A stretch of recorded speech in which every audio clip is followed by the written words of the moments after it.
If the traditional approach to helping people change their behaviors, the approach of telling people what to do, why to do it, and how to do it, tends to backfire, is there an alternative? The answer, thankfully, is yes. The alternative approach with the most evidence for effectiveness is called motivational interviewing. And motivational interviewing simply is bringing out from the individual their own reasons and their own ideas about how change is possible. Motivational interviewing is founded in person-centered counseling that is described by Carl Rogers, where the interviewer seeks to understand the person's perspective. But motivational interviewing goes further. Motivational interviewing helps bring out a person's own motivation and their own confidence for positive behavior change. So while person-centered counseling tends to have the interviewer in a following role, where they're seeking to understand the person but not necessarily seeking to facilitate positive change, motivational interviewing lies in the middle in this continuum of styles of counseling, where a motivational interviewer helps guide a person towards positive behavior change, and it has elements of both directing and following. This can be best understood by an analogy that's used in the textbook on motivational interviewing by Miller and Rolnick, where they describe going to a foreign country and seeking a guide.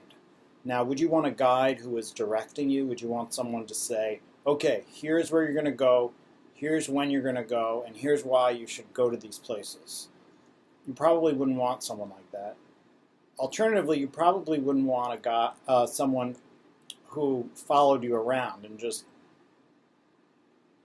went wherever you went.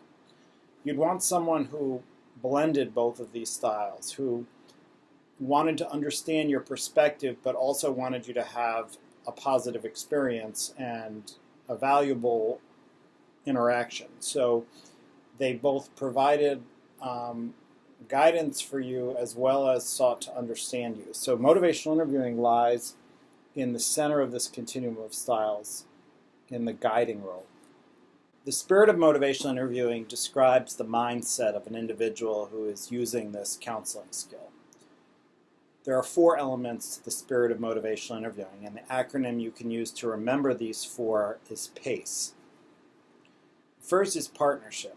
So this is a coming together of 2 experts. There's an interviewer who is an expert in helping facilitate positive change, and then there's the client who brings their own wisdom about why change is desirable and how change would be possible. A second element of the spirit of motivational interviewing is acceptance. This is not accepting a person's behavior and saying, oh, it's great that you're overweight or it's great that you smoke, but it's accepting them as an individual, accepting that they have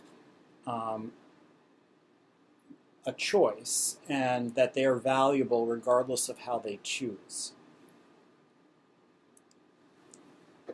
Compassion describes the interest of the interviewer. So they're not trying to promote their own self-interest by using motivational interviewing. They're interested in promoting the best interests of the person they're interviewing. And finally, evocation. If motivational interviewing brings out importance and confidence, it brings out what's already present in the person.